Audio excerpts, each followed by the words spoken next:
Gracias, presidenta. Y muchas gracias a los tres comparecientes además por haber roto el hielo también a la hora de las comparecencias. Son ustedes los primeros que estábamos deseosos de que así sucediera. Me gustaría retomar un poco el hilo que lanzó el señor Pumares en torno a las pymes. La consejera ha señalado, creo que con mucha razón, que van a ser muy importantes las sinergias con la gran empresa, con los sindicatos, con la universidad, mencionaba, obviamente con el propio Parlamento. Pero bueno, es obvio que las grandes empresas y los consorcios que se han conformado tienen contactos directos con los ministerios y les hacen llegar propuestas de proyectos que afectan a todos los territorios, mientras que pymes, entidades de economía social y solidaria, autónomos, etcétera, etcétera, incluso proyectos feministas, no tienen siempre el conocimiento necesario para presentar sus proyectos, ¿no? Que creemos que son en muchos casos verdaderamente transformadores, resilientes, que esta palabra que se ha puesto en el centro del debate, y con impacto social, ¿no? La pregunta que quería hacerles es si en aquellas convocatorias que son competencia del Gobierno del Principado se ha valorado reservar un tanto por ciento de contratos para este núcleo para este núcleo diana, ¿no? De pymes, autónomos y economía social. Gracias. Buenas tardes, señoría. Bueno, a ver, varias cuestiones en relación a su intervención. Primero, quizás me expresé mal bueno, pude haber cometido un error antes en mi intervención, pero cuando hablo de empresarios no me refiero a la gran empresa. Quizás ha sido simplemente un error de interpretación. Cuando hablo de empresarios, hablo de todo el sector empresarial y teniendo en cuenta que más del 99,5% de nuestras empresas son pymes, le aseguro que, por supuesto, que me dirijo a las pequeñas y medianas empresas, por supuesto, sin duda. Yo estoy convencida, igual que usted, que las pequeñas y medianas empresas tienen que ser un actor fundamental en la recuperación y, sobre todo, en la transformación que persigue este plan. Por supuesto que el pequeño y mediano empresario tiene que ser un actor clave en este proceso. El plan de recuperación ya prevé esa posibilidad y, de hecho, uno de los componentes que recoge va dirigido expresamente a eso, al impulso a la pyme. No solo a la aparición, al emprendimiento, a la creación de pymes, sino al crecimiento, al mantenimiento y al crecimiento de esas pequeñas y medianas empresas, pues impulsando factores que se consideran muy relevantes, factores como la digitalización, la internacionalización, bueno, y muchas otras cuestiones que prevé ese componente y que va dirigido expresamente. Y no es el único punto donde el plan de recuperación hace referencia expresa a las pequeñas y medianas empresas. Además, recoge expresamente el papel primordial que van a tener que desempeñar. Por lo tanto, lógicamente va a haber, dado que uno de los componentes va dirigido expresamente a ello, además de la participación en otros, por supuesto que va a haber recursos que se canalicen expresamente a las pequeñas y medianas empresas. La importancia, como usted dice, de dar a conocer y de que puedan tener acceso a la información sobre los fondos europeos es clave, efectivamente. Así lo entendemos nosotros y así lo entiende también la Oficina de Proyectos Europeos y, de hecho, no recuerdo si fue la semana pasada o la anterior, hubo un ciclo de conferencias, de jornadas donde 2 iban dirigidas expresamente a las pequeñas y medianas empresas, tratando de trasladarles de la forma más próxima posible la información al día, la información más actualizada sobre las posibilidades de estos fondos dirigidas a ellas. Creo que, además, que el nivel de participación fue bastante alto, que me corrija la directora si me equivoco. Por lo tanto, por supuesto que están en nuestro punto de mira, no lo dude. Muchas gracias. No sé si quiere usted añadir algo. No.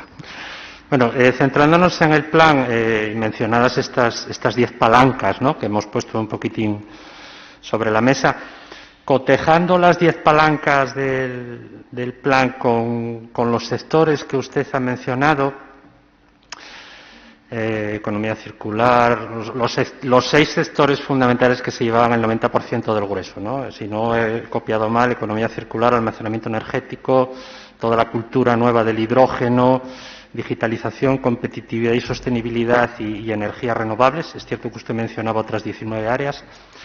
Cotejándolas con las 10 grandes palancas del plan, me llama la atención una ausencia que no sé si ustedes han detectado, y si así fuera, ¿a qué creen que se puede achacar? Que sería algo que creo que todos estamos de acuerdo, además usted lo puso en evidencia en su introducción, en esa declaración de intenciones, de cómo la pandemia ha cambiado, tantos principios de nuestra vida, ¿no? Desde lo más pequeño a lo más grande, que es eso que se ha llamado la nueva economía de los cuidados, ¿no?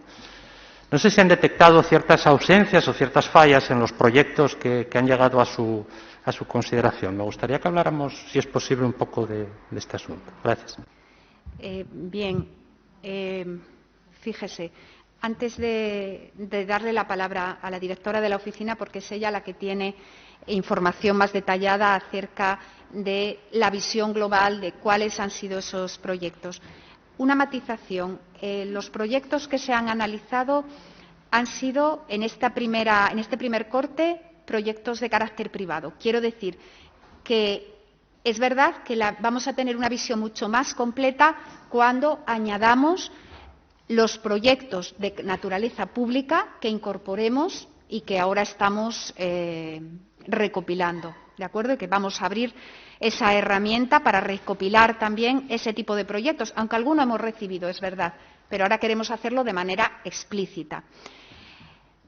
Esta era una cuestión. La segunda cuestión, fíjese la importancia que nosotros damos, que dentro de nuestro mapa de estrategias, uno de los grandes ejes, de esos 3 grandes ejes que definimos, es el de salud y longevidad, donde damos una gran importancia a este tipo de actividades. Yo no sé si la directora tiene información, puede dar un poco más de información acerca de los proyectos y si alguno de ellos pudiera tener encaje dentro de esta línea de actuación. Sí, muchas gracias, consejero. Gracias, señoría. Raquel García, directora de la Oficina de Proyectos Europeos. Efectivamente, como bien indicaba la consejera, hemos de considerar que el análisis que hemos conducido hasta este momento en la Oficina de Proyectos Europeos se circunscribe al mecanismo de recuperación y resiliencia y, por ende, al plan de recuperación, transformación y resiliencia del Gobierno de España como condición necesaria para acceder a esa financiación, y tiene ese enfoque por una cuestión práctica y programática de necesaria atención, y es que el mecanismo y el plan tienen unos calendarios de ejecución que exigen una urgencia en la atención de este tipo de proyectos. Dentro de esa iniciativa privada sí que hemos detectado algunos proyectos que podrían encajar dentro de economía de los cuidados. Es cierto que no suponen un volumen de inversión tal como los otros sectores que ha indicado la consejera, pero aquí tenemos que ser capaces de hacer un ejercicio analítico y crítico y relativizar. La realidad es que todos los proyectos que tienen que ver o que se encuadran dentro de la transición ecológica y que responden a cuestiones de almacenamiento energético, como su señoría comentaba, son volúmenes de inversión elevadísimos, con lo cual no se trata de que no es una cuestión de que distorsionen la cartera, pero sí, a la hora de tratar los datos de manera agregada, hay que considerar que la contribución es mayor porque los millones también son mayores, ¿vale? Y a mayores, considerar que gran parte de esa palanca se articulará en gasto público. Son inversiones de carácter social que se harán por parte del sector público y, por tanto, no quiere decir que no quede abierta la iniciativa privada, que podrá nutrir los proyectos o servir como sugerencia, pero no queda abierta una ventana de planteamiento tan claro como en cuestiones como la competitividad industrial, por ejemplo. Gracias. Me voy a pasar de tiempo, pero a ver si puedo hacer una pregunta de fiscalidad rápida, si la presidenta me lo permite.